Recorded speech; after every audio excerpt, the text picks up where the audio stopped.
২০০৭ সালে পশ্চিমবঙ্গ ছাড়তে বাধ্য হওয়ায় দীর্ঘ ১৯ বছর পর অবশেষে পুনরায় কলকাতার মাটিতে পা রাখলেন বিতর্কিত লেখিকা তসলিমা নাসরিন।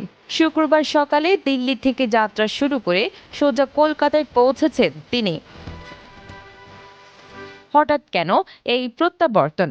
জানা গেছে, আগামীকাল কলকাতার রবীন্দ্র সদনে আয়োজিত একটি সামাজিক ও সাংস্কৃতিক অনুষ্ঠানে বিশেষ অতিথি হিসেবে যোগ দেবেন তিনি।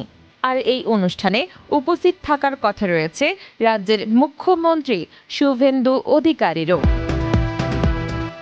পিছনে তাকালে দেখা যায় ২০০৭ সালে তার আত্মজীবনীমূলক বই দ্বিখণ্ডিত প্রকাশকে কেন্দ্র করে উত্তাল হয়ে উঠেছিল কলকাতা। পরিস্থিতি নিয়ন্ত্রণে তৎকালীন বাম সরকার শহরে সেনা মোতায়েন করতে বাধ্য হয় এবং তসলিমাকে রাতারাতি রাজ্য ছাড়ার নির্দেশ দেয়।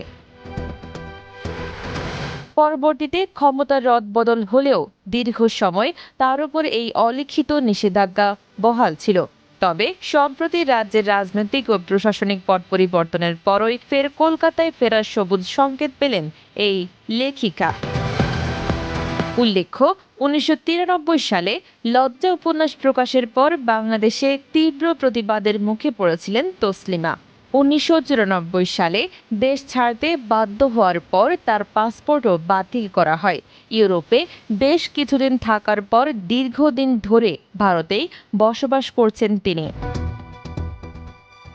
দীর্ঘ ২ দশক পরে তসলিমা নাসরিনের এই কলকাতা প্রত্যাবর্তন কি নতুন কোনো আলোচনার জন্ম দেবে?